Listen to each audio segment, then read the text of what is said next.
Oh, it's AFC South time. Texans won it last season.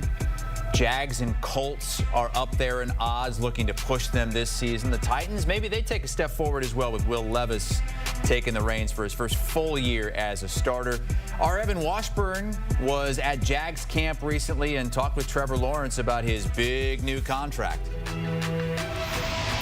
Obviously, contract stuff and being here in Jacksonville, really excited just for this to be home for the future. I mean, more than anything, obviously, money's great. That's exciting and very grateful for that. But just to have this solidified as home for even longer and to be able to keep building what we're building here. I know our best days aren't here yet, and our best days are to come. So really excited for that. And for me, it's just I got the same job to do, is to go win and to try to bring a Super Bowl here. And just because now I have a contract with it doesn't change anything for me. Well, Pete Prisco thought their best days were going to be last season when he picked them to go to the Super Bowl in the AFC. Pete is here to WNL, everybody in this division, including the Jags, and Ryan Wilson. This is kind of a juxtaposition here. Usually Ryan does something and you tear it apart like a mock draft. Well, so fun. I get to tear his apart later on. Later on in the show. Okay, so let's start with the Jags. Last year you picked them to win the AFC. Their win total is 8.5 this season. What do you see from Jacksonville? Well, as bad as they were a year ago, they won 9 games. And so the division's tougher. It's going to be hard to win in that division for everybody across the board because there's a lot of good young quarterbacks in that division. But I think Jacksonville's going to be a better team than they were a year ago. But I'm not sure they're going to win more games. I think their schedule's tough. Like I said, the division's tougher. So I have them winning 9 games this year, 9-8 as they rip through the schedule. And you look at it. I mean, out of the gate, you have 4 tough games right from the start. I mean, you look at that. That's a brutal way to start. And if they can navigate through that at 2-2 or 3-1, then I think they have the chance of a successful season. But they are a better football team this year than they were a year ago. And they've learned how to win and deal with bad problems. They didn't know how to handle it last year when things went bad. They're better apt and capable of handling that now.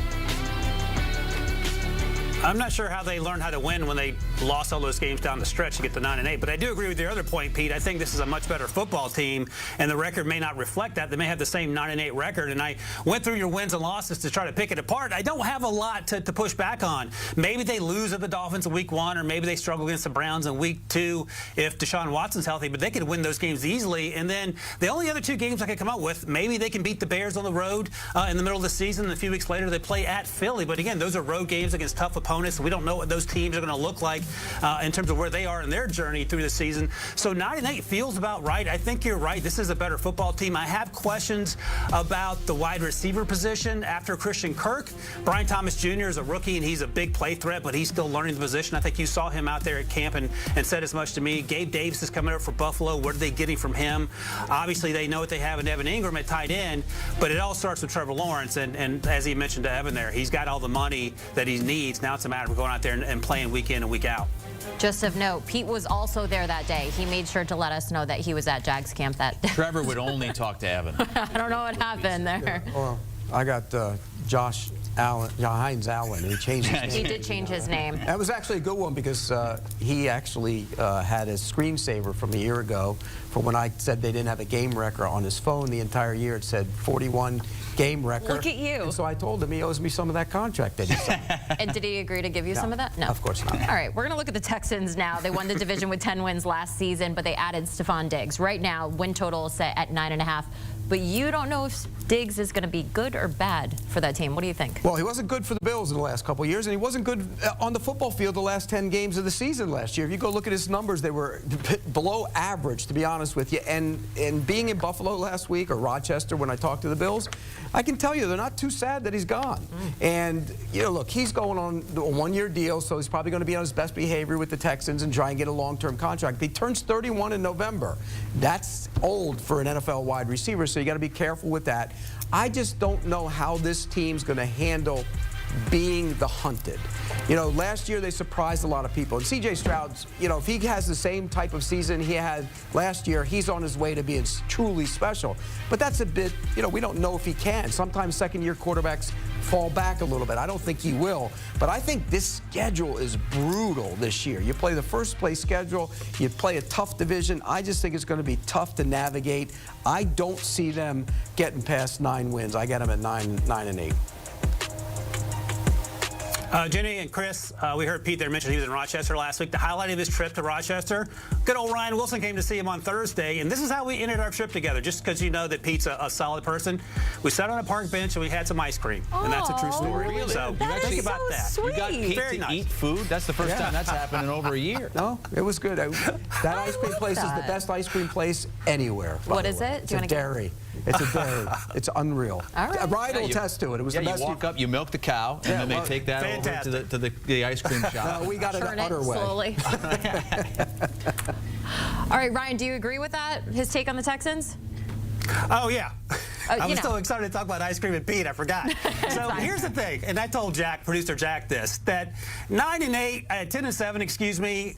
No, 9-8, excuse me. They went 10-7 last year. The same record as the Jaguars.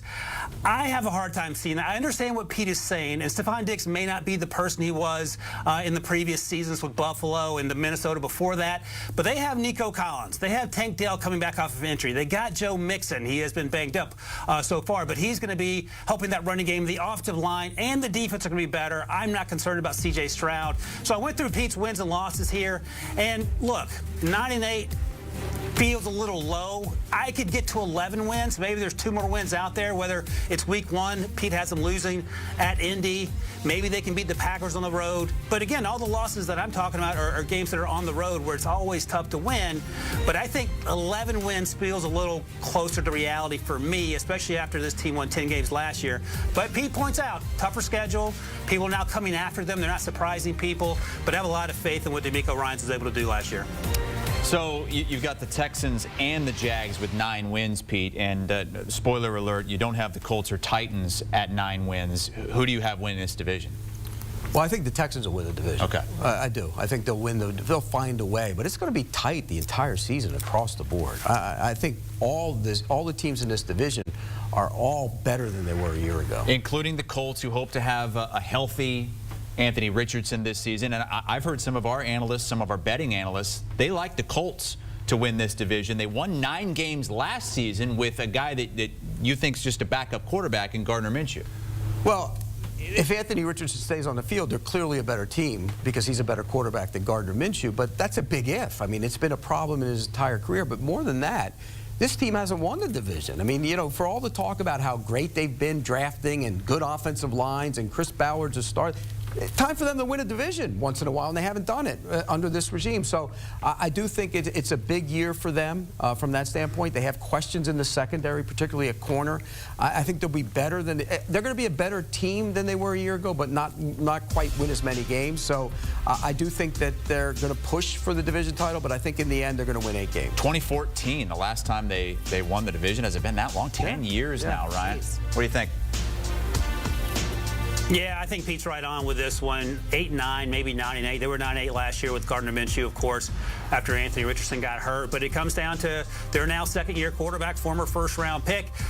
They're using kid gloves with him in terms of bringing him back from that shoulder injury. He only played a handful of snaps in the Week 1 preseason game. Missed some throws, perhaps rust. Maybe it doesn't matter. I'm not concerned about that. He did run the ball one time and got out of bounds, which is what he has to do. He cannot take hits, as Pete's favorite player in this division. We'll talk about in a second. Took a couple hits he shouldn't have taken in that Week 1 preseason game, but I think the Colts are probably right around 500. We'll need some breaks to get above 500, but the questions that Pete pointed out are the same ones that I have.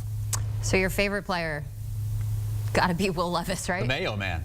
Well, I mean, gotta be I don't have a Levis. favorite player. I just think he's going to be a star quarterback. Okay, so they won 6 games last season. The total now 6.5. Which way are you going? I have him going over, but barely.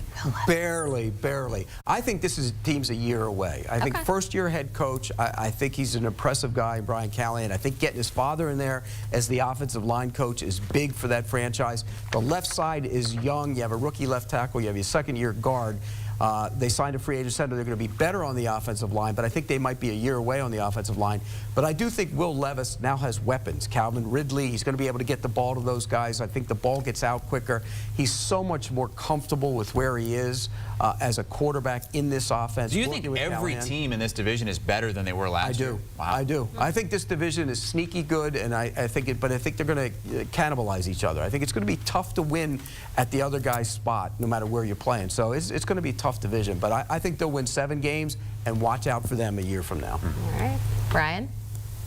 Pete, I give you credit. I thought you would have this team winning 10, 11, 12 games because of Will Levis, but I think you're on to something. And I think, look, I went back and watched all his snaps, the handful of snaps he had in the Week 1 preseason game. He's better, and I think he feels more comfortable, and you talked with him at camp a few weeks ago, and I think this offense is going to help him, and the playmakers they've surrounded him with will help as well. He had no playmakers last year, and the offensive line stunk. Also, J.C. Latham, their left tackle, the rookie they drafted at Alabama, he's going to be special. And when you pair him with Peter Skoronski, last year's first-round pick at guard, they're going to be able to run the ball, which is also going to help Will Levis a lot. The only thing is he's got to quit taking these stupid hits. You can't do it. It's not sustainable. You're going to get hurt. Otherwise, I agree with everything you said. One quick note on the Titans. On the defensive side of the ball, Denard Wilson, the defensive coordinator, is a future head coach in waiting, and everybody I talk to raves about him as a coach. So keep an eye on them. He came from the Ravens. He's going to be a heck of a coach.